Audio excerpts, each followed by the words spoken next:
يعني ايه لما واحد يجي يبيع عربيه او انا راجل رايح اشتري عربيه، احنا شغالين في قطع غيار عربيات، يقول لي مغير 4 فرد وراكبه بطاريه.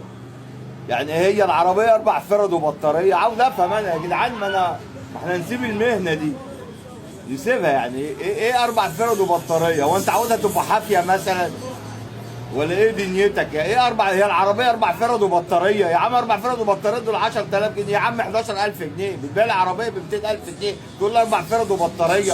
ايه وبقيه العربيه اعمل بيها ايه؟ احط لها كفوله؟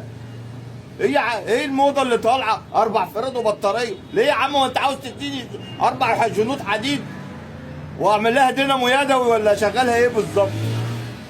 ايه يا جدعان البيع العربيات اللي يجيب شلل ده؟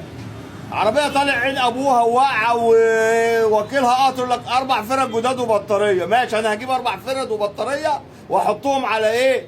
حامل كده تروسيكل وامشي بيهم في الشارع. بص يا جماعه، انا معايا 4 فرد وبطاريه، 4 فرد وبطاريه جداد زيرو، بس العربيه مالكش دعوه بيها، المهم 4 فرد وبطاريه. ايه البيع ده؟ انا عمري ما شفت الموضوع اللي ماشي اليومين دول.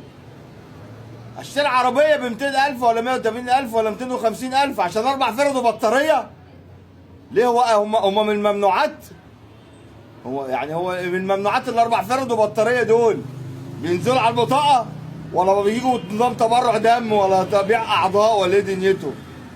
والعربيه اللي فيها موتور وفيها فتيس وفيها بارومه ومغيره نص وقاطرها قطر ومغيره سقف ورشه دواخل وموضحات مكسره والدنيا منيله، لا اصل 4 فرد وبطاريه. ماشي يا عم، لما اجي اشتري 4 فرد وبطاريه باجي لك يا عم الناصح، ال4 فرد وبطاريه رايح اشتري انا عربيه ولا 4 فرد وبطاريه؟